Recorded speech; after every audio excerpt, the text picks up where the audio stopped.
اللہ تبارک و تعالی اس دنیا کے اندر بہت سارے لوگوں کو منصب اور مقام عطا فرماتا ہے۔ بہت سارے لوگ ایسے ہوتے ہیں جنہیں اللہ تبارک و تعالی زندگی میں بڑے بڑے مواقع عطا کرتا ہے۔ وہ چاہیں تو اس موقع سے اپنے ذاتی مفادات حاصل کریں اور چاہیں تو ان اچھے مواقع کو ملت کی، مذہب کی، قوم کی خدمت کے لیے وقف کر دیں۔ کچھ لوگ ایسے ہوتے ہیں کہ جو کسی مقصد کے حصول کی طرف سفر تو کر رہے ہوتے ہیں، لیکن اس کے پیچھے زیادہ تر ان کے ذاتی مفادات کار فرما ہوتے ہیں اور وہ اپنے دنیاوی مقاصد کے لیے، اپنے اور اپنے خاندان کے دنیاوی فوائد کے لیے کوشش کر رہے ہوتے ہیں۔ ایسے لوگ بھی محدود رہ جاتے ہیں، ان کی سوچ بھی محدود رہ جاتی ہے اور کئی دفعہ کچھ تھوڑی دیر کے لیے ان کے نام ابھرتے ہیں اور پھر ہمیشہ کے لیے دب جاتے ہیں۔ کچھ لوگ ایسے ہوتے ہیں جو زندگی کے اندر اللہ کے لیے، اللہ تعالیٰ کی رضا کے لیے، رسول پاک صلی اللہ تعالیٰ علیہ وسلم کی خوشنودی حاصل کرنے کے لیے، دین کی، ملت کی، ملک کی سربلندی کے لیے آگے آنا چاہتے ہیں۔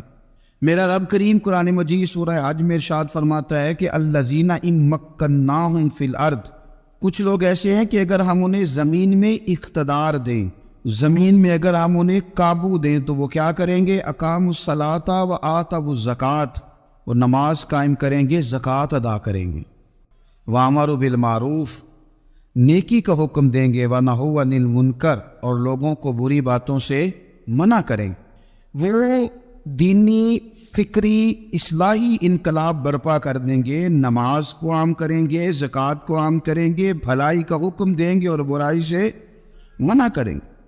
اللہ تبارک و تعالیٰ نے ان لوگوں کو جب اقتدار دیا، وہ کون لوگ تھے؟ سیدنا صدیق اکبر، حضرت فاروق اعظم، سیدنا عثمان غنی، حضرت مولا علی رضوان اللہ تعالی علیہم اجمعین۔ اللہ نے جب ان لوگوں کو اقتدار دیا زمین کے اندر، اللہ تبارک و تعالی نے انہیں نبی پاک علیہ الصلاۃ والسلام کی نیابت کے لیے چنا، تو ان لوگوں نے یہ انقلاب برپا کیا، نمازیں عام ہو گئیں، شوق سے لوگ صدقات و خیرات دینے لگے، بھلائی عام ہوئی، برائی کا کلا کما کیا گیا۔ ہمارے ہاں بھی لوگ احتساب کی باتیں کرتے ہیں، ہمارے ہاں بھی لوگ کہتے ہیں کہ میں رشوت خوری کو، کرپشن کو، ناجائز چیزوں کو ہمیشہ کے لیے جڑ سے اکھیڑ پھینکوں گا۔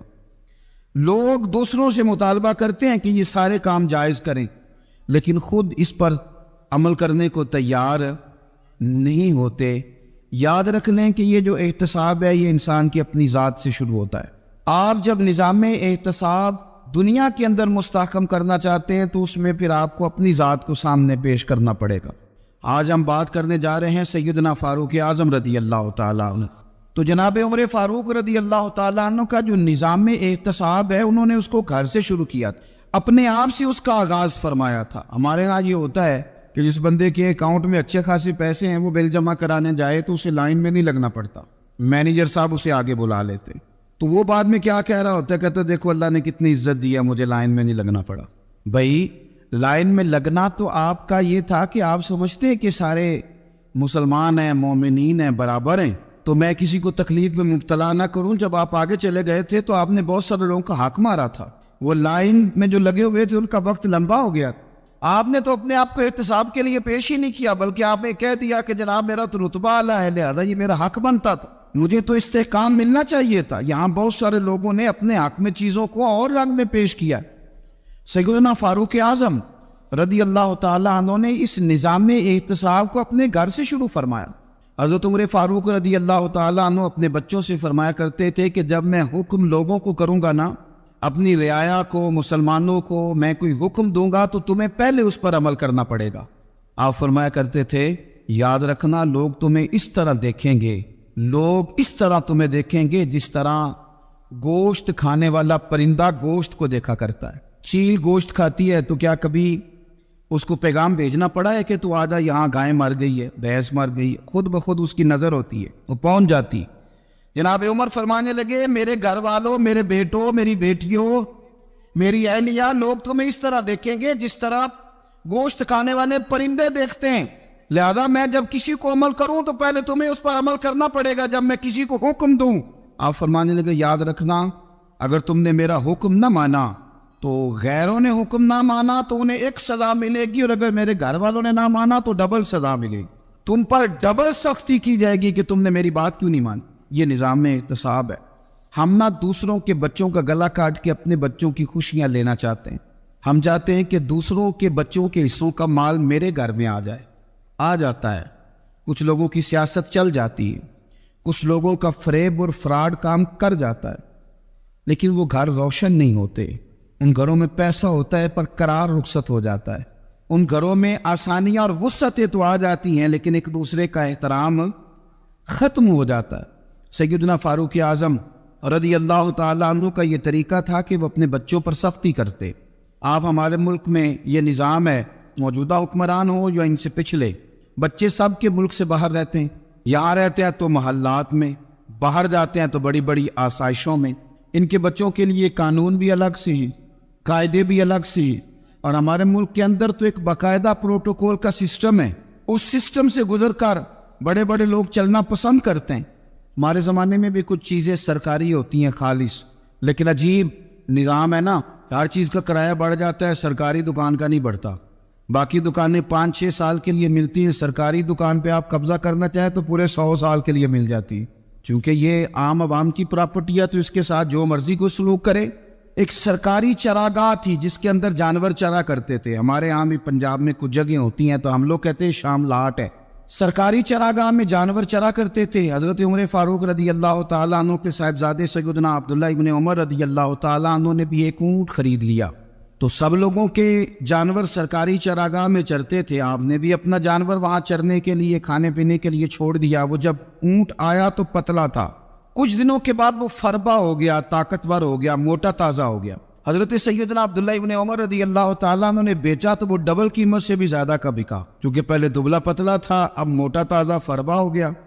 حضرت سیدنا فاروق اعظم رضی اللہ تعالیٰ عنہ کو پتہ چلا تو بلایا، فرمایا پتر اونٹ بیچ دیا ہے؟ ابا جی بیچ دیا ہے۔ فرمایا کتنے کا خریدا تھا؟ اتنے کا۔ بیچا کتنے کا؟ ڈبل قیمت بتائی۔ فرمایا اس طرح کر کے اصل رکھ لے اور جو اوپر ملی ہے مجھے دے دے۔ حضور آپ نے کیا کرنی ہے؟ فرمایا میں سرکاری خزانے میں جمع کروں گا۔ حضور کیوں؟ فرمایا اس لیے کہ تیرا اونٹ سرکاری جگہ پہ چرا کرتا تھا، وہ گھاس سرکاری جگہ سے کھاتا تھا۔ حضور سب کے کھاتے؟ حضرت عبداللہ ابن عمر کہنے لگے سب کے کھاتے ہیں۔ آپ فرمانے لگے تو سب میں شامل نہیں ہے، تو امیر المومنین کا بیٹا ہے، تجھے میں یہ حق نہیں دے سکتا، تیرے اوپر تھوڑی سختی زیادہ کی جائے گی، تجھے یہ حق نہیں ملے گا۔ تو اپنے اونٹ کو چونکہ سرکاری چراگاہ میں چرایا کرتا تھا، لہذا تجھے وہ جو اصل رقم یہاں جمع کرانی پڑے گی۔ ہمارے تو بچے پہلی بات تو یہ ہے کہ بات ہی نہیں سنتے، یہ سب کے بچوں کی بات کر رہا ہوں، ٹیچر کے بچے ہوں، سیٹھ کے بچے ہوں، پیر کے بچے ہوں، امام صاحب کے بچے ہوں، کسی کے بچے ہوں، پہلے تو سنتے نہیں، اور اللہ خیر کرے اگر آپ کوئی سنانا چاہیں تو فوری طور پر وہ ہوم منسٹری کے پاس پہنچ جاتے، ان کی اماں ان کی وکیل بن جاتی، آپ کہہ ہی کچھ نہیں سکتے، حالات رخ بدل جاتے۔ اس کا نقصان یہ ہوتا ہے کہ ان کو تراشا نہیں جا سکتا، ان کو ہیرے نہیں بنایا جا سکتا، ان کے اوپر کچھ ایسی میل کچیل چڑھ جاتی ہے جو بڑی عجیب و غریب ہوتی ہے۔ اور کچھ لوگ ایسے ہوتے ہیں جو خرابی کرنے میں بھی اپنا کردار ادا کرتے ہیں، خرابی کرنے میں، اور بڑے لوگوں سے منسلک ہونے کے لیے لوگ رستے تلاش کرتے ہیں، رستے۔ میں چونکہ چیزوں کا مطالعہ کرنے کا بڑا شوقین ہوں، تو میری والدہ داخل تھی کئی سال پہلے ہسپتال میں، تو مجھے اس ہسپتال میں کچھ دن رہنا پڑا، ایک پرائیویٹ ہاسپٹل تھا، تو اس میں انہوں نے جگہ جگہ لکھ کے لگایا تھا ملازمین کو بخشیش نہ دیں، ہم ان کو بڑی اچھی معقول تنخواہ دیتے ہیں، سیلری بڑی عمدہ ہے، تو لوگ بخشیش نہ دیں۔ میں نے جو مینجمنٹ کے لوگ تھے ہاسپٹل کی، ان میں سے ایک سے میں نے کہا کہ اگر کوئی بندہ اپنی خوشی سے دینا چاہے تو آپ نے بڑا موٹا لکھ کے لگایا برائے مہربانی ان کو بخشیش نہ دیں۔ اس نے بڑی قیمت، سادہ آدمی تھا پر میری بڑی اس نے مجھے بات بتائی، مجھے نفع ہوا۔ کہنے لگے مولوی صاحب جب کچھ امیر لوگ ہسپتال میں مریض لے کے آتے ہیں تو وہ صفائی والے کو پہلے ہی 500 روپیہ دکھا لیتے ہیں آتے ہی، پھر وہ جیسی آواز دیتے ہیں صفائی والے فٹافٹ اندر آتے ہیں، ان کا کمرہ صاف کرتے ہیں۔ تو سارے تو بیچارے اتنے مالدار نہیں ہوتے کہ آتے ہی پہلے کام والے کو 500 دیں۔ پھر نقصان کیا ہوتا ہے کہ یہ جن کی ذمہ داری ہے بہت ساری ڈیوٹیاں کرنے کی، یہ ڈیوٹی نہیں کرتے، یہ پلٹ کے ان کے طرف دیکھتے ہیں جن کے گھر سے سالن صحیح آتا ہے، ادھر ان کی توجہ زیادہ ہو جاتی ہے، جو نوٹ ان کو زیادہ دکھاتے ہیں، جو پھل لے کے آتے ہیں تو آدھا ان کو دیتے ہیں۔ تو ہم یہ کہتے ہیں یہ کام ہی نہ کرو، یہ اپنی تنخواہ پہ کام کریں تاکہ ہر آنے والے کا درد سمجھیں، ہر ایک کو یکساں یہ سروسز فراہم کریں۔ تو ہم یہ کام کرتے ہیں، ہم ایم پی اے کے اور کسی سے ہمارا تعلق نہ بنے تو ہم جناب اس کے ڈرائیور سے ہی تعلق بنا لیتے ہیں، ہم وہ جو آپریٹ کرنے والا ہوتا ہے ٹیلی فون اسی سے بڑا تعلق بناتے ہیں، اس کو مٹھائی کا ڈبہ جلدی پہنچا دیتے. تو اسی طرح سے بڑے لوگوں کی اولادوں کو بگاڑا جاتا ہے. حضرت عاصم بن عمر رضی اللہ تعالیٰ عنہ، یہ سیدنا فاروق اعظم کے بیٹے تھے، مصر گئے تو لوگوں کو پتا چلا حضرت عمر کے بیٹے آئے. لوگوں نے تحفے دیے، بڑی بڑی چیزیں آپ کو دی. حضرت عمر کا بیٹا ہے، بڑے گفٹ دیے. تو صاحبزادے واپس آئے تو ان کے پاس بڑے تحائف تھے. سیدنا عمر فاروق رضی اللہ تعالیٰ عنہ نے دیکھا تو فرمایا ادھر لانا تحفے. کہا ابا جی لوگوں نے مجھے دیے ہیں. فرمایا تو نے کیوں بتایا تھا کہ میں امیر المومنین کا بیٹا ہوں؟ کہا حضور ان کو ویسے ہی پتہ چل گیا. فرمانے لگے پتر یہ تحفے تمہیں اس لیے ملے ہیں کہ تم امیر کے بیٹے ہو، یہ تحفے تمہارا حق نہیں، چونکہ تمہیں اس کرسی کی وجہ سے ملے ہیں اور یہ کرسی مسلمانوں کی ہے، لہذا یہ حق بھی مسلمانوں کا ہی ہے. یہ لا سارے مال غنیمت میں جمع کیے جائیں. آپ اپنے گھر سے جب احتساب شروع کرتے ہیں، اپنے گھر سے، اور یہ یاد رکھیں یہ جو لوگ آتے ہیں آپ کے بچوں کو نوازنے کے لیے، یہ انہیں خراب کرتے ہیں، بگاڑ پیدا کرتے ہیں، یہ عجیب و غریب سی چیزوں میں مبتلا کر دیتے ہیں. بچوں کا نقصان ہوتا ہے کل کلام. پھر جو شاپر اچھا لے کے آئے پیر صاحب کے بچے ذرا اس سے پیار سے ملتے ہیں، نقصان ہو جاتا ہے. یہ دستے نگر ہو جاتے ہیں، یہ لوگوں کی طرف جیتے ہیں، دوسروں پہ ڈیپینڈ کرنے لگتے ہیں. حضرت ابو موسیٰ اشعری رضی اللہ تعالیٰ عنہ نے پہلے تو ایک قلین بڑا سونا تھا، تو آپ نے حضرت عمر کے گھر بھیج دیا کہ چلو ان کے گھر میں ان کی اہلیہ بچھا لیں گی. کہیں سے تحفہ آیا. پھر وہ جس کمرے میں مال غنیمت اور خزانہ رکھا جاتا تھا اس کی صفائی کر رہے تھے تو ایک دینار مل گیا. تو وہ دینار بچے سارے جا رہے تھے تو ان میں سے حضرت عمر کے ایک بیٹے کو چھوٹے کو بلایا اور بلا کے کہا پتر یہ دینار لے لو. حضرت عمر نے دیکھا کہ بیٹے کے ہاتھ میں دینار بھی ہے اور گھر میں قالین بھی ہے. ایک موقع پہ وہ قالین گیا، ایک موقع پر بچے کو ایک دینار دیا. تو حضرت عمر اپنی اہلیہ سے پوچھنے لگے یہ کہاں سے آیا قالین؟ کہا جناب ابو موسیٰ اشعری رضی اللہ تعالیٰ عنہ نے بھیجا ہے. بیٹے سے پوچھا دینار کہاں سے آیا؟ کہا مجھے انہوں نے ہی دیا ہے. آپ نے وہ دینار بھی لیا اور قالین بھی لیا اور اس کو لپیٹا اور جناب ابو موسیٰ اشعری کو بلایا اور اتنے سخت ناراض تھے.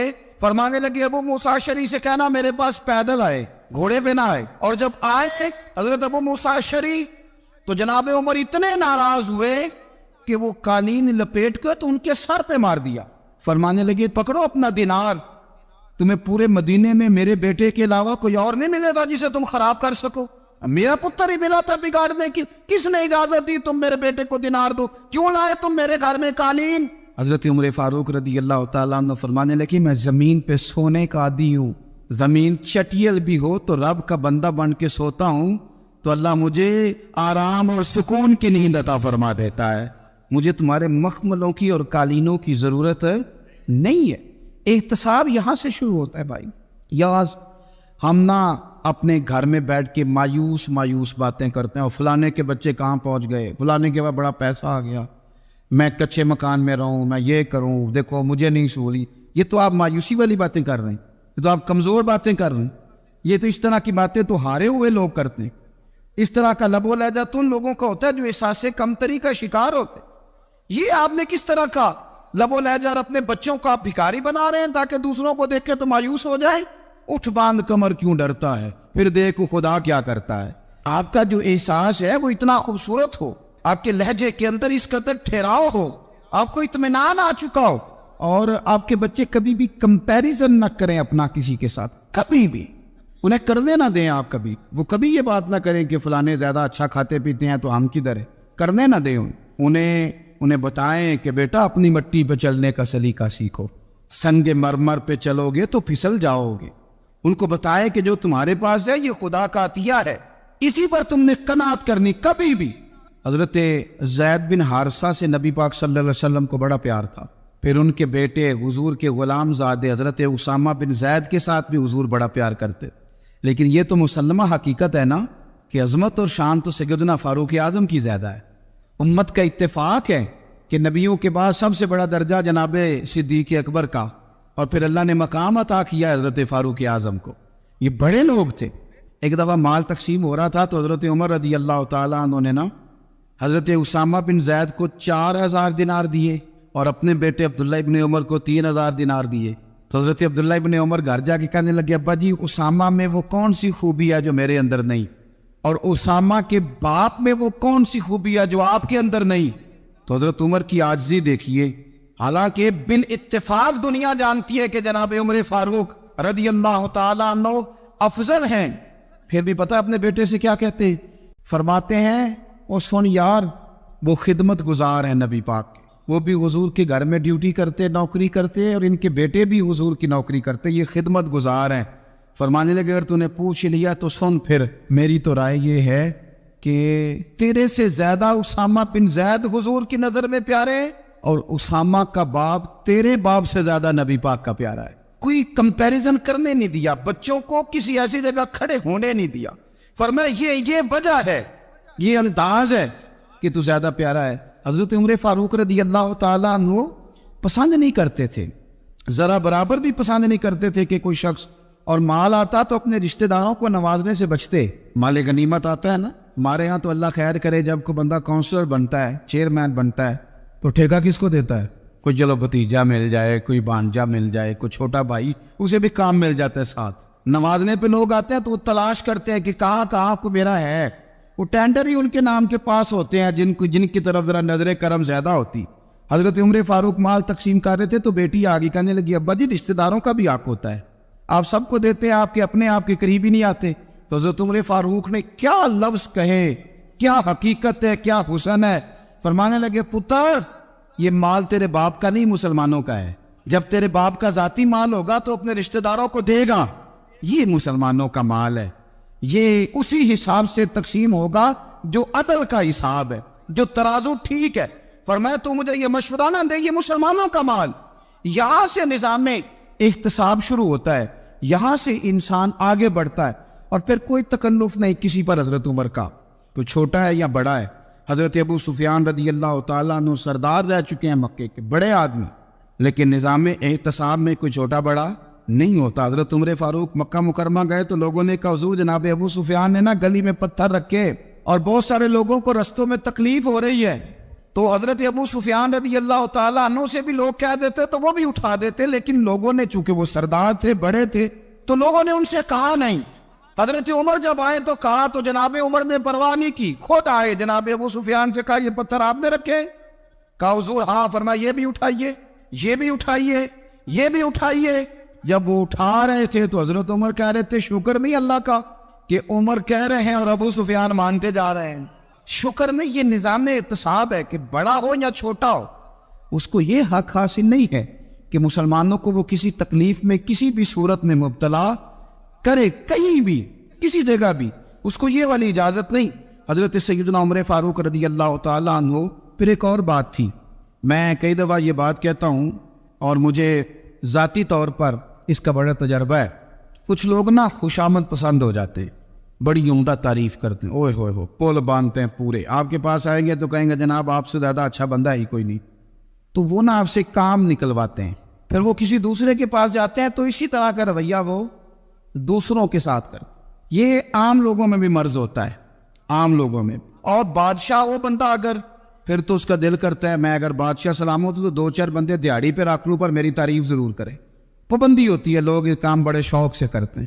اور شیخ سعدی فرمایا کرتے تھے لکڑی کو گھن کھا جاتی ہے اور بڑے لوگوں کو خوشامد کھا جاتی ہے خوشامد۔ حضرت عمر فاروق رضی اللہ تعالیٰ عنہ اس معاملے میں بھی بڑے مضبوط تھے۔ ویسے مجھے اور آپ کو اچھا کون لگتا ہے؟ ہماری غلطیاں بتانے والا؟ ہمارے ایسا فرمایا کرتے تھے اپنے دشمنوں کی باتوں پر بھی غور رکھو، تمہارے دشمن تمہیں نکھار دیتے ہیں، تمہارے اندر جو کوتاہیاں ہوتی ہیں وہ تمہیں پتہ چل جاتی ہیں کہ یہاں میری اصلاح ہو رہی، ان پر غور کرو وہ کیا کہتے ہیں۔ حضرت عمر فاروق کی تعریف کی ایک بندے نے، کمال تعریف کی، وہ اس کا خیال تھا کہ رزلٹ بڑا شاندار آئے گا، بادشاہ کی تعریف ہوتی تھی تو پھر تھیلی جاتی تھی اشرفیوں کی، کمال رزلٹ آئے گا۔ تو حضرت عمر جب وہ پوری کر چکا نا بات تو فرمانے لگے تو خود بھی ہلاک ہوا اور مجھے بھی ہلاک ہی کر دیا ہے، خود بھی تباہ ہوا ہے مجھے بھی تباہ کر دیا، کس طرح کی باتیں کر رہے۔ ایک بندہ اور آیا اور اس نے آ کے کہا کہ پوری امت میں سب سے افضل ہے فاروق اعظم آپ ہی ہیں۔ حضرت عمر فاروق فرمانے لگے تجھے تیری ماں روئے، ابو بکر تجھ سے بھی افضل تھے، تیرے باپ سے بھی افضل تھے، اور صدیق اکبر مجھ سے بھی افضل ہے اور میرے باپ سے بھی افضل ہے۔ یہ تو کس طرح کی بات کر رہا ہے؟ یہاں ہر شے ہضم نہیں ہو جاتی، فوری طور پہ لوگ ڈکار بھی پورا نہیں لیتے۔ قرآن مجید نے کہا فَلَا تُزَكُّوا أَنفُسَكُمْ هُوَ أَعْلَمُ بِمَنِ اتَّقَىٰ، اپنے منہ سے نہ کہو میں پاک صاف ہوں، اللہ زیادہ بہتر جانتا ہے کہ تم میں سے پرہیزگار کون ہے۔ اپنے منہ سے تعریفیں کرتے کراتے ہو، یہ مزاج چھوڑ دے۔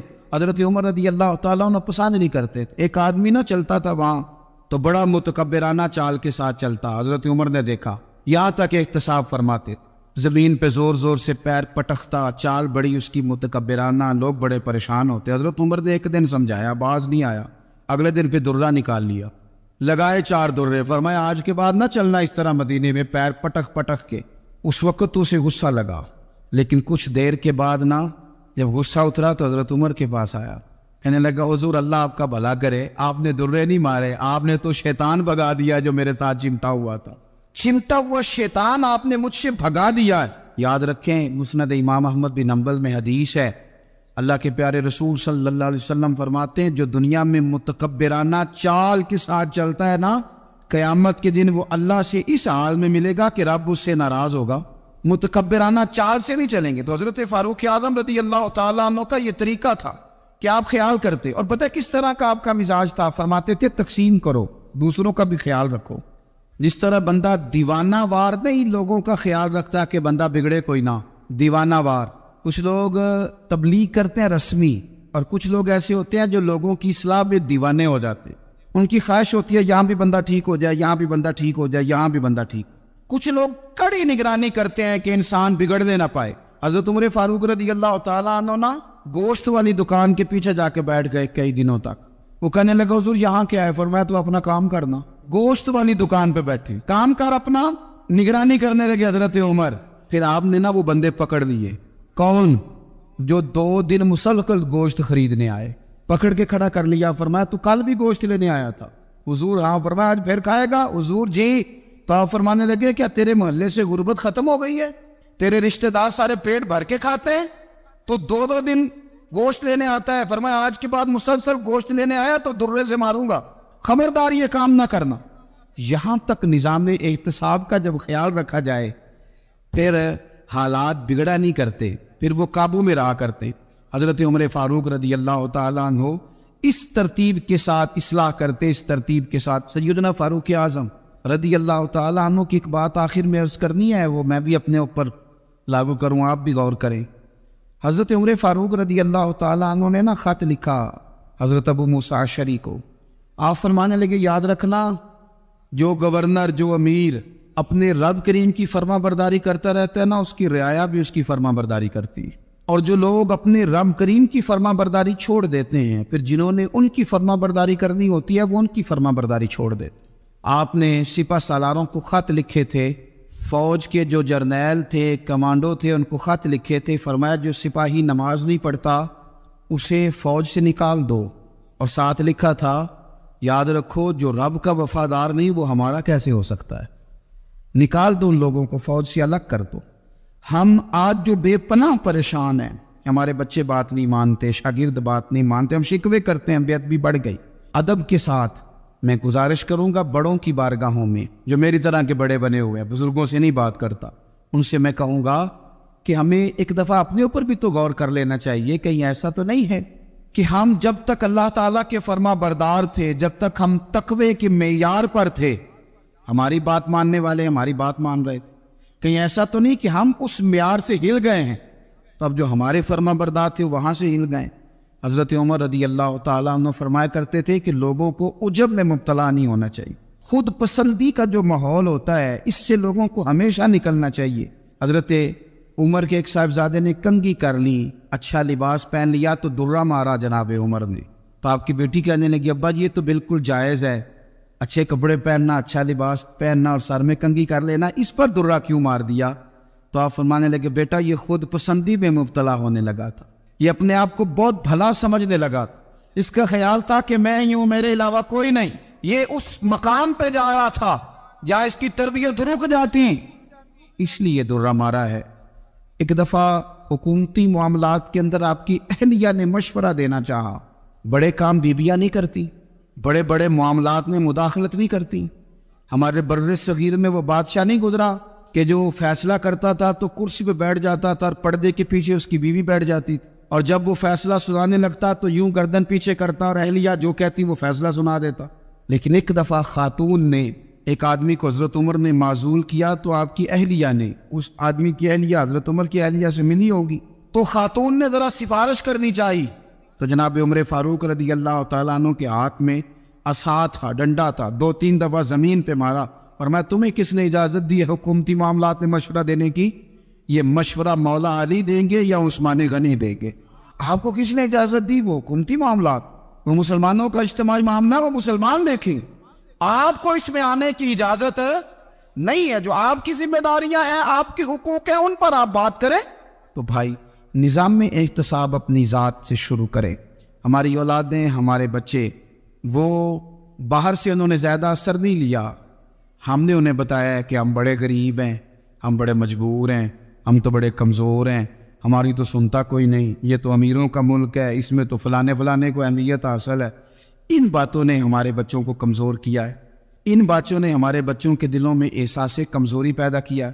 آپ ان کو جینا سکھائیں، آپ ان لوگوں کو بتلائیں کہ رب کریم نے جو تمہارے لیے بہتر سمجھا وہ تمہیں اپنے فضل سے بڑا عطا فرمایا ہے۔ آپ ان کو ان کے مقام پر رہ کر خوددار اور قناعت پسند ہونا سکھائیں، آپ یقین کریں گھر امن والا بن جائے گا۔ بچے اگر بھنا ہوا گوشت کھا رہے ہوں اور پھر بھی لاڑی رہے ہوں کہ مسالہ میری مرضی کا نہیں، سٹائل میری مرضی کا نہیں، ٹیسٹ میری مرضی کا نہیں، یہ والا گوشت میں نے نہیں کھانا، یہ اس طرح کر کے بھنا ہوتا تو پھر میں نے کھانا تھا، وہ زیادہ خوفناک صورتحال ہو جاتی ہے۔ لیکن اگر ابا جی، اماں جی، گھر والے کھیتوں میں کام کر رہے ہوں اور بچے اچار کے ساتھ روٹی لے کے جائے اور بننے میں بیٹھ کے، پھٹے پہ بیٹھ کے وہ پھر کھانا شروع کریں، اور جب وہ اچار آئے اور وہ ایک دوسرے کو کہیں کہ آج تو 2 کلے ہو گئے میرے کام کے، اس دفعہ تو دیکھنا ہماری فصل کتنی شاندار ہوگی، ایک دوسرے کو دیکھ دیکھ کے وہ ہنسی اور مسکرائے اور ان کی باتوں میں لذت ہو، اور پھر وہ کہیں کہ آم بڑے اچھے مل گئے تھے، دیکھو اچار کتنا سونا آ گیا ہے، دیکھو یہ کہ کس قدر زیادہ اچھا ٹیسٹ ہے، تیل بھی بڑا اچھا ہے، گل بھی بڑے وقت پہ گیا ہے۔ آپ یقین کریں یوں لگتا ہے کہ کائنات کی سب سے بہترین روٹی یہ لوگ کھا رہے ہیں۔ یہ سوچ حضرت عمر نے ہمیں دی ہے۔ حضرت عمر کا بیٹا مصر گیا، وہاں سے کمائی کر کے لایا، تجارت کرنے گیا، لاکھوں کا مال۔ کون سا باپ ہے دنیا میں جس کا بیٹا باہر سے پیسے لے کے آئے تو ابا تفصیل پوچھے کہ بیٹا کہاں سے کمائے، کہاں سے لایا، کتنے ملے، کیوں آئے؟ کون سا باپ تفصیل پوچھتا ہے؟ ابا تو کہتا ہے لا صحیح، اور تعریفیں کرتا ہے میرا بیٹا بڑی کمائی کرتا ہے۔ کبھی پوچھا ہے اس سے کہ ڈیوٹی صحیح دیتا ہے کہ نہیں؟ کبھی پوچھا ہے کہ تو ایمانداری کی روزی لاتا ہے کہ حرام کی کماتا ہے؟ یہ باپ کی ذمہ داری ہے، یہ اماں کی ذمہ داری ہے۔ پھر کہتا ہے بیماری کیسے آ گئی، پریشانی کیسے آ گئی؟ تو نے کبھی سوال کیا اپنی اولاد سے؟ حضرت عمر فاروق رضی اللہ تعالیٰ عنہ کا بیٹا مصر سے پیسے کما کے لایا تو جناب عمر نے بلایا، فرمایا بیٹے اتنی تو تیرے پاس راش ہی نہیں تھی، تھوڑے سے تو پیسے لے کے گیا تھا، اتنی کمائی کیسے ہو گئی؟ اتنے تو پیسے نہیں تھے صاحب، کہاں سے کمائی لائے؟ اس نے کہا ابا جی وہ جو میرے چچا ہے نا مصر کے گورنر، آپ کے دوست، انہوں نے میری مدد کی ہے۔ فرمایا جتنے لوگ گئے تھے سب کی ہے مدد اس نے؟ کہا نہیں صرف میرے کی۔ فرمایا تیرے کیوں کی؟ کہا حضور آپ کے دوست ہے۔ فرمایا چپ کر، حضور انہوں نے مجھے اتنے پیسے دیے، میں نے کاروبار میں ڈالے تو نفع آیا تو میں ان کی رقم دے کے۔ فرمایا خاموش ہو جا، باقی جتنے لوگ گئے تھے سب کی مدد کی اس نے؟ کہا نہیں حضور صرف میری کی۔ فرمایا اس نے تیری مدد نہیں کی، اس نے خلیفہ کے بیٹے کی مدد کی، اس لیے کہ وہ خلیفہ کو اپنے حق میں نرم کر سکے۔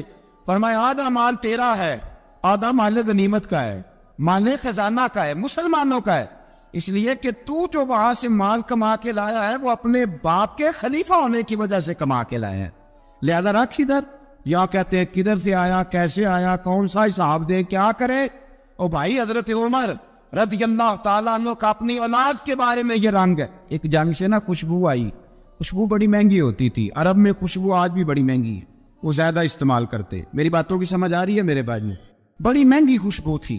جب وہ خوشبو آئی تو حضرت عمر نے کہا، گھر میں پہلے پہنچی حضرت عمر کے، چونکہ زیادہ عورتیں استعمال کرتی تھی گھر کے اندر خوشبو، مرد بھی لگاتے تھے۔ حضرت عمر نے اپنی بیوی سے کہا، آپ کی زوجہ تو تھی وہ بڑی خوشبو کو پسند کرتی۔ حضرت عمر نے اپنی زوجہ سے کہا کہ خوشبو لاؤ، میں نے ایک عورت کی ڈیوٹی لگائی ہے، وہ خوشبو تول کے نا تو بھائیسا برابر صحابہ میں بانٹ دے گی۔ تو آپ کی زوجہ کہنے لگی کسی بی بی کی ڈیوٹی لگانے کی کیا ضرورت تھی، میں جو موجود تھی میں بانٹ دیتی ہوں تول کے بھائیسا برابر۔ آپ نے فرمایا نہیں تو رہنے دے، وہ فلانی بی بی بانٹے گی۔ حضور میں نے بھی بانٹنی ہے، میرے پہ کچھ حق ہے؟ آپ نے فرمایا نہیں تو تفصیل نہ پوچھ، تو خوشبو دے دے، کوئی اور بانٹے گی۔ خاتون خانہ تھی نا، کہنے لگی نہیں مجھے بھی آج آپ کو بتانا ہی پڑے گا کہ کوئی جو بانٹ سکتی ہے تو میں کیوں نہیں بانٹ سکتی؟ زوجہ کہتی عمر نے بات کی تو میری چیخیں نکل گئیں. حضرت عمر فرمانے لگے جب تو خوشبو بانٹے گی نا تیرے ہاتھوں کو بھی لگے گی, تیرے دوپٹوں کو بھی لگ جائے گی. اگر رب کریم نے مجھ سے سوال پوچھا کہ عمر خوشبو تو مسلمانوں کی تھی, تیری بیوی کے دوپٹے کو کیوں لگ گئی, تو میں اللہ کے حضور کیا جواب دوں گا؟ اگر اللہ نے یہ سوال کیا کہ تیری بیوی نے کیوں لگائی, وہ تو حصہ تھا مسلمانوں کا, تو تو نے تیری بیوی نے کیوں لگائی؟ تو فرمایا میں نہیں چاہتا کہ اللہ کے حضور مجھے اور تجھے باز پرس ہو, لہذا کسی اور کو بانٹنے دے. زوجہ روئی اور تڑپ کے کہنے لگی عمر مجھے لگتا ہے صبح قیامت بھی تیری بیوی ہونے کی وجہ سے اللہ مجھے جنت عطا فرما دے گا, تیری زوجہ ہونے کی برکت سے. بھائی یہ معیار رکھا, خدا کی قسم ایسا شخص تاریخ میں دوبارہ نہیں آیا. اتنا بڑا آدمی, اتنا بڑا شخص, اتنا بڑا آدمی, اور پھر رنگ یہ ہے کہ عمر 22 لاکھ مربع میل کا حکمران, اور کھجور کے درخت کے نیچے مٹی کا ڈیلا لے کے سو گئے ہیں, پرواہ کوئی نہیں, کوئی مسئلہ ہی نہیں. 2 غلام ساتھ بیٹھے, ایک روٹی حضرت عمر نے گھر سے منگوائی, تھوڑا سا سرکہ, تو غلام کہنے لگے ہم نے بھی کھانی ہے. فرمایا کوئی حرج نہیں, روٹی کو پیٹ بھر کے کھانا ضروری تو نہیں, 3 حصوں میں بانٹ لیتے. ایک آدمی آیا ہوا تھا مصر کا رہنے والا ملنے کے لیے, اس نے پوچھا عمر کدھر ہے, تو کہا وہ ادھر جاؤ مسجد میں بیٹھے ہوں گے, اور واپس آیا تو کہنے لگا وہاں تو 3 غلام بیٹھے, ایک روٹی بانٹ بانٹ کے کھا رہے ہیں, لگتا ہے کئی دنوں سے روٹی نہیں ملی. کہا 3 غلام تو کوئی نہیں, وہاں 2 ہی تھے, تیسرے تو امیر المومنین تھے. اس نے کہا نہیں 3 غلام ہیں, کپڑے بھی ایک طرح کے پہنے ہوئے, بلکہ 2 کے تو پھر صحیح ہے, تیسرے کے تو زیادہ ماڑے ہیں. کپڑے بھی ایک طرح کے, کھانا پینا بھی ایک طرح کا, اور ان کا نشست برخاست بھی ایک طرح کی ہے, لہذا کوئی فرق نہیں. حضرت ابو ہریرہ کہتے ہیں میں لے کے آیا, اور جناب عمر کو جب میں نے کچی زمین میں تامت سمیٹ بیٹھے دیکھا تو میں رو پڑا. میں نے اس مصر سے آنے والے کو کہا تو اس کے جلوے دیکھ, اگر اس کی ذات میں اتنا حسن ہے تو محمد عربی کا مقام کیا ہوگا, مقام غور. 10 محرم کو لوگ دیگے پکائیں گے نا, ہم بھی پکائیں گے انشاءاللہ, یہاں بھی پروگرام ہوگا. تو 10 محرم کو جو دیگ پکنی ہے تو ایسا نہیں ہو سکتا کہ 1 محرم کو حضرت عمر کے نام کی بھی کوئی پک جائے. اگر امام حسن حسین کے نام کی دیگیں پکے تو جو امام حسن حسین کے سے پیار کرنے والے ہیں, جو امام حسن حسین سے ہم لوگوں نے بھی عجیب رٹا اپنایا ہے نا, ہم لوگ بات کا ایک پہلو دیکھتے ہیں دوسرا نہیں دیکھتے. حضرت امام حسن اور حسین کو بھی نبی پاک نے شہید کہا, اور جناب عمر کو بھی رسول اللہ نے خود شہید فرمایا. فرمایا شہید ہے, خود فرمایا اپنی زبان سے کہ یہ شہید ہے, خود میرا عمر شہید ہے. تو ان کے نام کی دیگ نہیں پکنی چاہیے, اس طرف نہیں ہماری توجہ ہونی چاہیے. اور اہل بیت نبوی, یہ بات میں پہلے بھی کرتا ہوں, آج پھر کرنا ضروری سمجھتا ہوں. اہل بیت کا پیار سن لو کان کھول کے, اہل بیت کا پیار اگر ہمیں کسی نے سکھایا ہے تو سیدنا عمر فاروق نے سکھایا ہے. اہل بیت نبوت کی محبت اگر کسی نے سکھائی ہے تو کس نے سکھائی ہے؟ بول کے بتائیے. حضرت عمر نے. اہل بیت کا پیار ہمیں حضرت عمر نے بول کر کے سکھایا ہے. بھائی یاد رکھے, کسی کی طاقت نہیں تھی دم مارنے کی حضرت عمر کے سامنے, طاقت ہی نہیں تھی. کیسر و کسرا کانپ جاتے تھے, جرأت ہی نہیں کرتے تھے حضرت. اور ہمارے تو تعلقات بڑے ہیں نا غیروں سے. حضرت ابو موسیٰ اشعری رضی اللہ تعالیٰ عنہ فرماتے ہیں میرا منشی عیسائی تھا, وہ کاتب کہتے تھے وہ لوگ, میرا حساب کتاب عیسائی تھا. تو فرماتے ایک دن میں نے وہ سارا حساب کتاب لین دین کے حضرت عمر کو دکھائے تو فرمانے لگے جس میں لکھے ہیں اس کو بلاؤ. کہنے لگے وہ ضرور مسجد نہیں آ سکتا. کیوں نہیں آ سکتا؟ کہنے لگے وہ عیسائی ہے. کہتے ہیں حضرت عمر جلال میں آ گئے. آپ فرمانے لگے جنہیں رب دور کرتا ہے تم کیوں قریب کرتے ہو, جنہیں اللہ دور کرتا ہے. فرمایا تم غیروں کو اگر عہدے دو گے تو اپنوں کا کیا بنے گا؟ اگر تم غیروں کو عہدے دو گے تو اپنوں کا. ہم نے غیروں کو عہدے دیے تو دیکھا نا اپنے کس طرح کاٹے جا رہے ہیں. غیروں کو جو عہدے دے دیے, جرانے سارے غیروں سے روز دعویٰ ہوتا ہے چین ہمارا سجن ہے, چین ہمارا دوست ہے. او بھائی دوست ہے تو اس سے کہو نا کہ برما تو تمہاری ایک چھوٹی سی ریاست ہے, چین کے بغیر تو وہ سانس بھی نہیں لے سکتا. اس کو کہو نا اس حکومت پہ دباؤ ڈالے. لیکن ہم لوگوں نے غیروں کو عہدے دیے تو اپنے پس گئے. حضرت عمر کہتے تھے ذمی کا ہم ادب کریں گے, ذمی کافر کا ہم, ایسا کافر جو مسلمان ریاست کو قبول کرے, بدامنی نہ پھیلائے.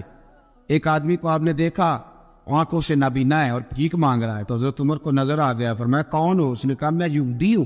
فرمایا بھیک کیوں مانگتی ہو؟ کہا جب تک تندرست تھا مسلمانوں کو جزیہ دیتا تھا, بوڑھا ہو گیا ہوں کیا کروں. حضرت عمر نے گھوڑے کی پشت پہ بٹھایا, کافر کو گھوڑے کی پشت پہ بٹھایا اور بٹھا کے مدینے لائے. حضرت علی شیر خدا وزیر خزانہ تھے. فرمایا علی اس کا وظیفہ جاری کرو. کہا یہ کون ہے؟ فرمایا یہ یہودی ہے لیکن یہ ہمیں جزیہ دیتا رہا, بوڑھا ہو گیا بیچارہ, بھیک مانگنے پہ مجبور ہے, ہماری حکومت کے اندر رہتا ہے, اس کا پورا وظیفہ جتنا خرچہ اتنا وظیفہ لگاؤ. حضرت علی کہتے ہیں میں وظیفہ لگا رہا تھا اور وہ میرے نبی کا کلمہ پڑھ رہا تھا, وہ رسول اللہ کا کلمہ پڑھ رہا تھا. یہ مزاج, یہ نہیں کہ کافر. حضرت عمر نے گورنروں کو خط لکھے تھے کہ زبردستی کسی کو مسلمان نہیں کرنا, جہاں ان کی عبادت گاہیں بنی ہو گرانی نہیں, کوئی مندر کوئی گرجا ضائع نہیں کرنا. اسلام سب کو جینے کا موقع دیتا ہے, پر بے ایمانو ظالمو بدذاتو تمہیں یہ کہتا ہے کہ ہم تمہیں جینے کا موقع دیتے, تم بھی مسلمانوں کو جینے کا موقع دو. امام حسن ملنے, آپ یقین کریں میں جب اس واقعہ کو پڑھتا ہوں تو میرا دل جھوم جاتا ہے. میں کہتا ہوں یار ڈاٹا ہونا اپنی جگہ پہ, عشق ہونا اپنی جگہ پہ, انسان کا باوقار ہونا اپنی جگہ. جہاں کھڑے ہونا تھا وہاں یہ کھڑے ہوتے تھے, اور جہاں جھکنا تھا وہاں یہ. ان لوگوں میں اقبال نے کہا تھا تیری نگاہ ناز سے دونوں مراد پا گئے, عقلِ غیاب و جستجو عشق حضور و اس طرح. جہاں اگر آیا ہے سامنے کیسر و کسرا تو عمر جیسا دلیر کوئی نہیں, اگر سامنے آیا ایران کا بادشاہ تو عمر جیسا تگڑا کوئی نہیں, اگر آیا ہے سامنے غسان کا بادشاہ تو عمر جیسا عادل کوئی نہیں. لیکن اگر علی کا بیٹا آیا ہے, اگر فاطمہ کے لال پارے آئے ہیں, تو پھر فاروق اعظم سے جیسا محب کوئی نہیں, پھر ان سے جیسا پیار کرنے والا کوئی نہیں. اندر بیٹھے ہیں جناب عمر, اندر تنہائی میں کچھ وزیروں سے گفتگو ہو رہی ہے, میٹنگیں جاری ہے. آپ کے بیٹے ملنے آئے جناب عبداللہ ابن عمر, ابا جی ملنے آئے. بات ٹھہرو, بات کر رہا ہوں, کوئی نہ اندر آئے. صاحبزادہ باہر کھڑا ہے. تھوڑی دیر گزری تو امام حسن بھی آ گئے. کون آئے؟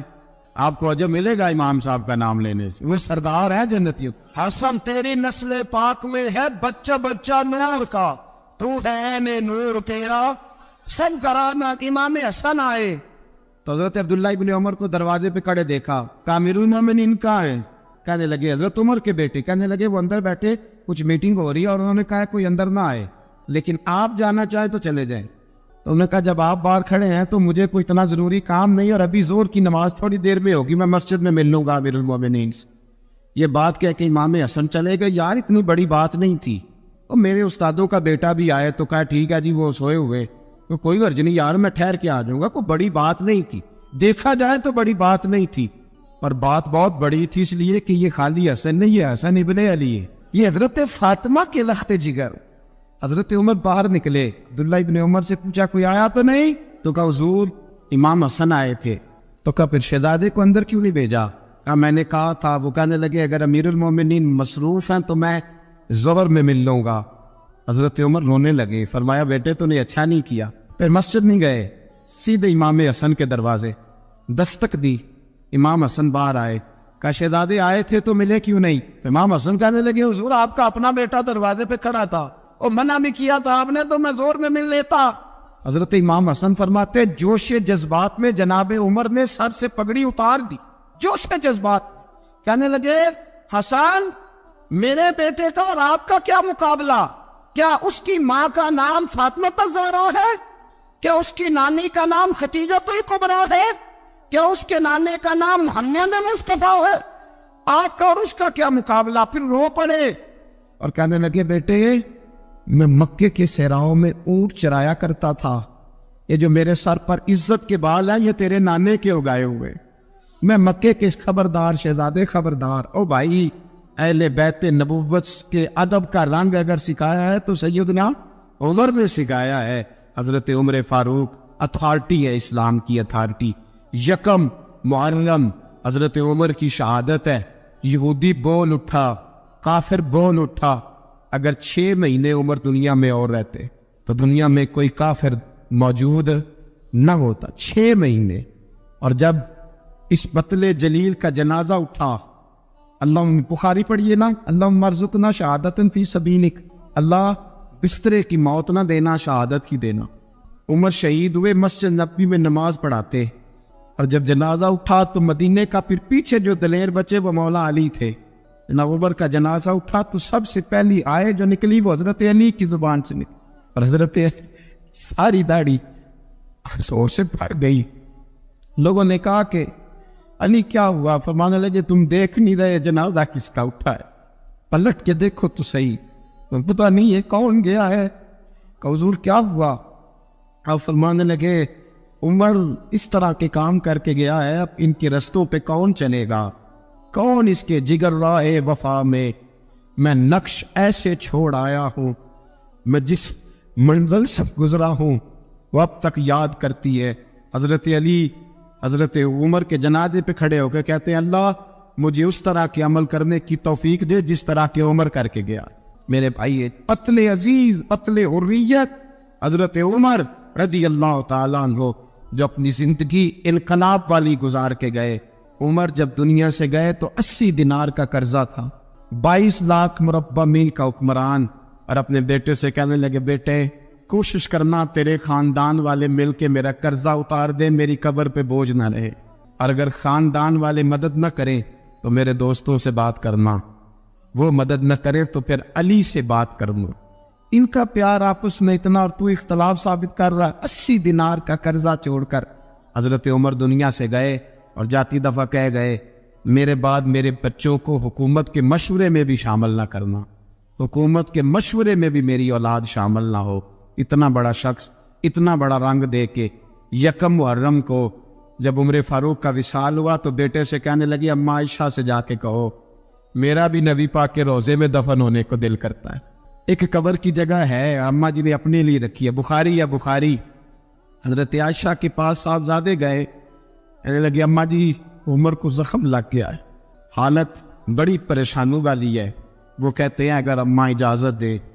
سید عائشہ رو پڑی، فرمانے لگی کہ وہ اپنی قبر کی جگہ تو نہیں نہ کسی کو دیتا، پر عمر نے کمال ہی بڑا کیا، اسے کہو جاؤ گنبد خضرا میں قیامت تک جو مصطفیٰ پہ اور ابو بکر پہ سلام پڑے گا وہ تجھ پہ بھی سلام پڑھ کے جائے، جاؤ میں نے جگہ دی۔ حضرت عمر فاروق رضی اللہ تعالیٰ عنہ مدینے کی گلی سے گزر رہے ہیں، امیر المومنین ہے، مدینے کی گلی سے گزر رہے ہیں، ایک گھر کے اندر سے بچیوں کے رونے کی آواز آئی، بچیاں رو رہی ہیں، اور بچی اپنی ماں سے کیا کہتی ہے؟ کہتی اماں ابو بکر تو اب انتقال کر گئے، حضرت عمر کا پہلے دن ہے خلافت کا، اب ہمارا کیا بنے گا؟ ابو بکر تو وصال کر گئے۔ حضرت عمر فاروق رضی اللہ تعالیٰ عنہ نے رونے کی آواز سنی، دروازے پہ دستک دی، کہا بیٹو کیا بات ہے؟ تو بچیاں کہنے لگی عمر ہمارے ابا جی ہماری 10-15 بکریاں ہیں، تو ہمارے والد صاحب ان کا دودھ دھو کے بیچا کرتے تھے، گزارا ہو جاتا تھا۔ جس دن ابا جی فوت ہوئے تو اس دن سے لے کر ابو بکر صدیق روز عصر کے بعد آیا کرتے تھے، ہماری بکریوں کا دودھ دھو کے دیتے تھے، کچھ ہم پیتی تھی کچھ بیچ لیتی تھی، گزارا چلتا تھا۔ جس دن ابو بکر صدیق خلیفہ بنے تو ہم نے جا کے کہا ابو بکر اب کون دودھ دھوئے گا؟ تو سیدنا صدیق اکبر رضی اللہ تعالیٰ عنہ نے فرمایا بیٹے پہلے تو میں مرضی سے خدمت کرتا تھا، اب تو مصطفیٰ کی امت کی نوکری میری ڈیوٹی بن گئی ہے، تو میں آؤں گا۔ بچیاں رو رہی ہیں، حضرت عمر کو بتاتی ہے، کہتی ہیں ابو بکر چلے گئے ہیں تو ہم پریشان ہیں، یتیم ہیں، لوارث ہیں، بھائی کوئی نہیں، کون آئے گا، کون دیکھ بھال کرے گا؟ حضرت عمر فاروق گھٹنوں کے مل زمین پہ بیٹھ گئے، ان چھوٹی چھوٹی بچیوں کو سینے سے لگایا، فرمانے لگے میں ابو بکر کا کیا کروں، میرے لیے رستے بڑے مشکل کر گیا ہے، میں اس کے کس بادشاہ وقت ہو کے وہ غریبوں کے گھروں میں آ کے ان کی بکریوں کا دودھ بھی دھوتا تھا، امیر المومنین ہو کے یہ رنگ بھی تھا، اور میں بیٹیوں فکر نہ کرنا، جب تک عمر زندہ رہے گا عمر آتا رہے گا، یہ نوکری کرتا رہے گا۔ کوئی دن بیتے تو حضرت عمر فاروق کو یاد آیا مدینے میں ایک بوڑھی اماں بھی رہتی ہے جس کا کوئی گھر کا کام کرنے والا نہیں، اور جس بی بی کا کوئی بال بچہ نہیں، اور آنکھوں سے بھی وہ نابینی ہے۔ حضرت ابو بکر صدیق رات کے سناٹے میں جایا کرتے تھے، اس کے گھر میں جھاڑو دیتے تھے، یہ بادشاہ ہے، اس کی فقیری کا رنگ دیکھو، اس کو کنویں سے پانی بھر کے لا کے دیتے تھے، اور یہ لفظ آپ سنیں گے تو حیران ہو جائیں گے۔ اس بوڑھی اماں کے لیے نا ایک کونے میں گھر میں دور بار سیل میں ایک جگہ کھود دی تھی جہاں وہ بی بی پخانہ اور پیشاب کرتی تھی۔ امیر المومنین حضرت ابو بکر صدیق رات کو جاتے تھے اور اس کا وہ پخانہ وہاں سے اٹھا کے باہر پھینک کے آیا کرتے تھے۔ اس عورت نے پیغام بھیجا کہ عمر سے کہو میری بھی ڈیوٹیاں تو نہیں سر انجام دینی ہے۔ عمر فاروق ساری رات کام کرتے، سناٹا گہرا ہوتا، جھاڑو دبایا ہے بغل میں، اور عمر فاروق نکلے ہوئے اس بی بی کے گھر میں جھاڑو دیا جا رہا ہے۔ حضرت انس بن مالک فرماتے میں نے آخری عمر میں بھی اس بوڑھے عمر کو دیکھا ہے، اس بڑھاپے میں بھی میں نے اس شخص کو دیکھا ہے کہ جب وجود کمزور ہو گیا، داڑھی سفید ہو گئی، لیکن پھر بھی اس کا انداز نہیں بدلا۔ اس نے ساری زندگی بادشاہی میں فقیری کر کے گزار دی، یہ پھر بھی کسی کے گھر میں جھاڑو دیتا ہے، کسی کی بکریوں کا دودھ دھوتا ہے، یہ کسی غریب میرے دوست یہ۔ اور جب سیدنا فاروق اعظم رضی اللہ تعالیٰ عنہ خطبہ دینے بیٹھتے تو کپڑے پھٹے ہیں، پیبند لگے ہیں، مزاج سادہ ہے، بڑا مال آیا ہے، بڑا مال، لیکن تقسیم کر دیا۔ اور یہی انداز آگے اپنے گورنروں کو دیا۔ حضرت سعید بن عامر رضی اللہ تعالیٰ عنہ آپ کے گورنر ہیں، حمص کے گورنر ہیں۔ جب لسٹ آئی نا غریبوں کی، حضرت عمر نے کہا کہ حمص کے جتنے غریب لوگ ہیں ان کی لسٹ بنا کے بھیجو، ان کو چندہ لگانا ہے۔ تو 17ویں 18ویں نمبر پر حضرت سعید بن عامر کا نام بھی آ گیا، گورنر صاحب کا۔ تو حضرت عمر نے سوچا شاید کوئی اور سعید بن عامر ہے، فرمانے لگے یہ کون ہے؟ جس کی ڈیوٹی لگائی تھی اس سے کہنے لگے یہ سعید کون ہے؟ تو کہا حضرت جی ہمارے صوبے کا گورنر۔ تو فرمایا اس کی لسٹ فقیروں میں؟ فرمانے لگے پتہ نہیں آپ نے کیا رنگ بھر کے بھیجا ہے، مہینہ مہینہ یہ شخص درختوں کے پتے کھا کے گزارا کر دیتا۔ کہ یہ میں فرشتوں کی کہانیاں نہیں سنا رہا آپ کو، میں آپ کو جنات کی جہار میں بالا کی باتیں نہیں، اس دھرتی پہ بسنے والے، اس دھرتی پہ وقت گزارنے والے میرے رسول پاک کے تیار کردہ ہیروں کی باتیں عرض کر رہا ہوں۔ حضرت عمر گئے ایک دفعہ، کہا مجھے بتاؤ تمہارا گورنر کیسا ہے؟ تو حمص کے لوگ کہنے لگے ہمیں اپنے گورنر سے 4 شکایتیں۔ کون کون سی؟ کہ پہلی بات تو یہ ہے کہ گورنر صاحب کو چاہیے فجر کے وقت آئے، یہ سورج نکل آتا ہے تو باہر آتے ہیں گھر سے، آپ کہہ کے تو دیکھیں کسی معمولی سرکاری ملازم سے بھی۔ پھر آپ دیکھیے آپ کا کیا بنتا ہے، کہا یہ سورج نکلتے وقت آتے ہیں۔ دوسری شکایت یہ ہے کہ دن کو ملتے ہیں رات کو نہیں ملتے۔ تیسری شکایت یہ ہے کہ مہینے میں ایک دن ملتے ہی نہیں گورنر صاحب۔ چوتھی شکایت ہے کہ روتے ہیں کبھی کبھی، اتنا روتے ہیں کہ بے ہوش ہو جاتے ہیں۔ حضرت فاروق اعظم نے کھڑا کر لیا، فرمایا سعید تیری شکایات آئینہ کا حضور حکم۔ فرمایا سنا ہے، پہلے تو فجر کے وقت آ جاتا تھا لوگوں کے مسائل سننے، اب تو سورج نکلتے وقت آتا ہے۔ کہا حضور بیوی بیمار ہو گئی ہے اور گھر میں نوکر تو ہے کوئی نہیں، تو میں سویرے اٹھتا ہوں تو پہلے ناشتہ بناتا ہوں، بچوں کو کھلاتا ہوں۔ اس عورت نے 35 سال میرے ساتھ وفا کی ہے، اب چارپائی پہ ہے تو میں اس کے منہ میں نکمے ڈالتا ہوں۔ کہا اسے کھانا کھلا کے جب وہ دعا دیتی ہے تو پھر نکلتا ہوں۔ تو کہا سنا ہے تو ہفتے میں ایک دن ملتا ہی نہیں، مہینے میں۔ کہنے لگی حضرت جی جب مدینے سے آیا تھا تو ایک کرتا اور ایک تامد ساتھ لایا تھا، مجھے آج 2.5 سال ہو گئے ہیں، میں نیا لباس نہیں خرید پایا۔ میں نے عرض کی میں اس دھرتی میں بسنے والے لوگوں کی داستان سنا رہا ہوں۔ کہا میں اپنی تاب میں دھو کر خشک ہونے کو ڈال دیتا ہوں، اسے آدھا دن لگ جاتا ہے، خشک ہوتی ہے تو تاب میں پہن کے قمیض دھو لیتا ہوں اور پھر قمیض ڈال دیتا ہوں۔ حضرت جی سارا دن بیت جاتا ہے تو باہر نہیں آ پاتا۔ حضرت عمر فاروق کی گردن جھک گئی، کہا سنا ہے تو رات کو ملتا ہی نہیں، یہ لفظ کہے تو حضرت سعید بن عامر کہنے لگے یہ میرا راز تھا، آپ میرے امیر نہ ہوتے تو کبھی فحش نہ کرتا، دن میں نے بندوں کے لیے رکھا ہے، رات اپنے رب کے لیے رکھی ہوئی ہے۔ میں رات کی تنہائیوں میں اپنے کریم کی بارگاہ میں جاتا ہوں اور میں سارے دن کے گناہوں کی معافی مانگتا ہوں، میں اپنی غلطیوں کی تلافی کا سوال کرتا ہوں، اس کے حضور جاتا ہوں، اسے دکھڑے سناتا ہوں، رات میری اس کے لیے بیت جاتی ہے۔ حضرت عمر کی اور گردن جھک گئی، فرمایا یہ بتا کہ تو ملتا ہی نہیں، کہ کبھی کبھی تو روتا ہے اور بے ہوش ہو جاتا ہے۔ حضرت جی 40 سال کی عمر میں کلمہ پڑھا ہے، جب 40 سال کے پچھلے گناہ یاد آتے ہیں تو کب پھر میں ضبط نہیں کر پاتا، وہ خطائیں، وہ پاپ، وہ جرم، وہ خطائیں جب سوچتا ہوں کہ رب کھڑا کر کے پوچھے گا بتا یہ جرم کیوں کیا، تو وہ احساس مجھے پریشان کر دیتا ہے۔ حضرت جی میں پھر برداشت نہیں کر پاتا، پھر میں تڑپ اٹھتا ہوں، میری یہ کوتاہیاں ہیں، بتائیے کیا کہتے ہیں۔ حضرت فاروق اعظم نے گردن اٹھائی تو آنکھوں میں آنسو تھے، کہنے لگے یا اللہ مجھے اس جیسے کچھ اور گورنر بھی عطا فرما، یا اللہ اس جیسے کچھ اور گورنر بھی۔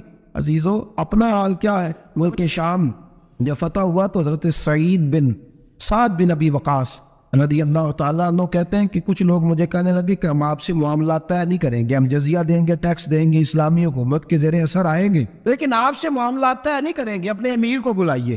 تو حضرت سیدنا سعد بن ابی وقاص کہتے ہیں میں نے خط لکھا، فرماتے خط لکھا، حضرت عمر کو. میں نے کہا جناب آئیے. جواب میں حضرت عمر نے خط میں جواب لکھا کہ فلاں دن فلاں تاریخ فلاں وقت میں ملک کے شام پہنچ جاؤں گا. حضرت سیدنا عمر چلے گھر سے. ایک غلام، ایک گھوڑا، ایک نیزہ. حضرت فاروق اعظم نے کچھ کھجوریں، خشک کھجوریں، کچھ سرکہ باندھ کے رکھ لیا رستے میں کھانے کو. یہ بادشاہی میں فقیری ہو رہی ہے. لاکھوں مربع میل کا حکمران ہے، کروڑوں اربوں روپے پاس پڑے ہوئے ہو. وہ ساری چیزیں رکھ لی اور سیدنا عمر فاروق رضی اللہ تعالیٰ عنہ چلنے لگے. اب غلام سے کہنے لگے بھئی میرا گھوڑا ذرا ماڑا ہے، کمزور ہے، طے کر لیں اتنے میل تو گھوڑے پہ بیٹھے گا، میں پیدل چلوں گا. پھر اتنے میل میں گھوڑے پہ بیٹھوں گا، تو پیدل چلے گا. ملک کے شام پہنچنے کا وقت آ گیا. جب وقت آیا تو پیدل چلنے کی سواری حضرت عمر کی تھی، ان کی باری تھی پیدل چلنے کی، اور سواری پر سوار ہونے کی باری غلام کی تھی. تو یہ لوگ رشتے کرتے ہیں نا تو کرائے کی کار لے کے چلے جاتے ہیں. بعد میں وہ پوچھتے ہیں کہ تسی تے کار تے آئے سو. ہم اپنے آپ کو بنانے کے لیے جھوٹی انا بھی خریدنی پڑے تو خریدنے سے ہم پرہیز. ہم جو بتاتے ہیں وہ ہم ہوتے نہیں، اور جو ہوتے ہیں وہ ہم بتاتے ہیں. حضرت سیدنا عمر فاروق رضی اللہ تعالیٰ عنہ سواری پہ غلام ہے، خود پیدل ہے. اور حال کیا ہے؟ بارش ہوئی تھی تو کچھ پانی کھڑا تھا چھوٹے چھوٹے جوہڑوں میں، چھوٹے چھوٹے تالاب بنے ہوئے تھے، پانی کھڑا تھا. تو حضرت عمر فاروق رضی اللہ تعالیٰ چمڑے کے جوتے پہنے، وہ جوتے دونوں اتار کے تو بغل میں دبا لیے. حضرت سعد بن ابی وقاص فرماتے ہیں اسی بغل میں نیزہ رکھ لیا اور تامت تھوڑا اونچا کر لیا کہ پانی سے چلنا ہے، اور غلام کو گھوڑے پہ بٹھایا ہے اور گھوڑے کی لگام پکڑی ہے تو یوں پیچھے رکھی ہوئی ہے.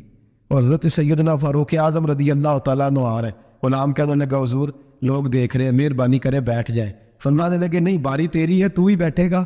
اس نے کہا حضور نہیں وہ تو ٹھیک ہے، کوئی باری فرض تو نہیں نہ ہو گئی، آپ مہربانی کریں آپ آ جائیں، ذرا لوگ آ رہے ہیں. فرمایا تمہیں کہا تھا. غلام کا تھا میں نے تیسری دفعہ کہا تو حضرت عمر نے جلال سے دیکھا، اور جناب عمر کا جلال تو زمین کانپنے لگ جاتی تھی. کہتے ہیں کہا حضور آپ آ جائیں، تو کہتے تجھے کہا ہے نا چپ کر کے بیٹھا رہے. کہتے ہیں میں گھوڑے پہ ہی کانپنے لگا. غلام اب حضرت سعد بن ابی وقاص کہتے ہیں سورج غروب ہو رہا تھا، شعائیں پانی میں پڑ رہی تھی. حضرت عمر پانی سے میں نے غور سے دیکھا تو دوڑا گیا. جا کے نا بچے نہیں مشورہ دیتے ابا جی کو، ابا جی انج نہیں کریدا، دور بدل گیا جے. کہتے میں دوڑا گیا اور جا کر کے حضرت سیدنا عمر فاروق کو کہا حضور مہربانی کریں، ٹھیک ہے آپ کی درویشی سے کون آگاہ نہیں، وزیر کھڑے ہیں، سفیر کھڑے ہیں، بڑے بڑے عمراء، بڑے بڑے ملکوں کے حکمران ہیں، آپ مہربانی کریں یہ تام ذرا نیچا کریں، اور جوتا پہن لیں، اگر خراب ہو گیا تو اللہ نیا بھی دے دے گا، اور مہربانی کریں ذرا غلام کو کہیں نیچے آ جائے. حضرت عمر کہنے لگے تمہیں کیا تکلیف ہے؟ کہا حضرت جی وہ وزیر مشیر کھڑے ہیں، یہودی ہیں، عیسائی ہیں، نجرانی ہیں، وہ بڑے بڑے مذاہب کے بڑے بڑے ملکوں کے، آپ کا بڑا نام سنا ہے. حضرت سیدنا سعد بن ابی وقاص فرماتے ہیں میرے ساتھ اتنا ترش رویہ حضرت عمر کا پہلے کبھی نہیں ہوا. کہتے ہیں ماتھے پہ شکن آیا اور کہنے لگا تجھے تیری مار ہوئے، ان 4 لوگوں کے لیے میں اپنے نبی کا طریقہ چھوڑ دوں، ان 4 دنیا داروں کے لیے نبی پاک کا طریقہ چھوڑ دوں. فرمانے لگے سر سے پگڑی اتاری حضرت عمر نے جلال میں، فرمانے لگے میرے سر پہ جو بار ہے نا یہ مجھے کسی دنیا دار نے نہیں دیے، یہ ساری عزتیں مجھے آمنہ کے نام پہ عطا فرمائی ہے، اور میں ہوں محبوب کا طریقہ ان 4 لوگوں کی خاطر چھوڑ دوں. فرمایا قرآن کہتا ہے ان اللہ یامر بالعدل والاحسان، جب میں نے خود عدل کا تقاضا یہ رکھا ہے کہ کبھی وہ بیٹھے گا کبھی میں بیٹھوں گا، باری اس کیا تو میں کیسے بیٹھ جاؤں. حضرت سعد بن ابی وقاص فرماتے ہیں اسی درویشی میں سلام اس پر کہ جس نے بادشاہی میں فقیری کی. کہتے ہیں اسی درویشی میں حضرت عمر پہنچے تو جو پہلے ڈرا کرتے تھے جب حضرت عمر آئے تو انہیں کامتے بھی دیکھا، رعب اور بڑھ گیا، ان کے دلوں کے اندر حضرت عمر کا دبدبا اور بڑھ گیا، اور میرے کانوں میں کہنے لگے سعد پہلے سنا تھا لیکن دنیا سچی کہتی ہے جو حال محمد اور محمد کے غلاموں کا ہے صلی اللہ علیہ وہ دنیا میں دوسرا کوئی حاصل کر سکتا. آج ہمارے پروٹوکول، ہمارے دبدبے، ہماری انا پرستیاں، ہمارے دعوے، ہمارے طریقے، میرے عزیزوں لوگ ہمیں آ کے مثال دیتے ہیں، کہتے ہیں یورپ کی فلاں گلی میں یہ ہوتا ہے. میں نے کہا وہ گرد راہ کو نہیں پہنچ سکتے، یہ ساری چیزوں تو میرے مصطفیٰ کے غلاموں سے حاصل کی ہیں لوگ، ہم نے چھوڑ دی، غیروں نے اپنا لی. خدا را اپنی زندگی میں تبدیلی لائیں. درویشی، سادگی، بے تکلفی، یہ زندگی حسین ہوتی ہے، یہ زندگی سکون والی ہوتی ہے، یہ زندگی اچھی ہوتی ہے، یہ فرحت اور تازگی والی ہوتی ہے. اپنے آپ کو ان تکلیفوں اور آلائشوں میں مبتلا نہ کرے. اگر اللہ مال دے، عزت دے، دولت دے، اللہ تعالیٰ نفاست عطا کرے تو پھر اپنے آپ کو سادہ کریں، آزاد کریں، کھلی ہوئی کتاب بنا کے اپنے آپ کو رکھیں۔ مجھے ایک بچہ کہنے لگا حضرت جی جب بھی آتے ہیں آپ کہیں بیٹھے مل جاتے ہیں، ہم کسی کو لا کے کہتے ہیں جناب حضرت جی بڑے مصروف ہیں اور آپ یہاں آگ تاپ رہے ہیں جلا کے، مہربانی فرمائیں۔ میں نے کہا یار 2-4 دن تو بن سور کے بیٹھنا بندے کے لیے آسان ہوتا ہے، سارا دن ملمت سازی کر کے رکھنا اتنا آسان کام ہو تو ویسے بھی بندہ جو ہو وہ نظر آئے تو اس کے لیے زیادہ بہتر ہوتا ہے، جو ہو وہ دکھائی دے، وہ زندگی آسان ہو جاتی ہے، بہتر ہو جاتی ہے۔ اور ویسے بھی جو کھلی ہوئی کتاب ہوتی ہے اس میں لوگ مشکوک نہیں ہوتے، جو بندی ہوئی ہوتی ہے نا اس میں لوگوں کو خبر نہیں ہوتی کہ نہ جانے یہ کیا معاملہ ہے۔ میرے عزیزو اپنے آپ کو بے تکلف بنائے۔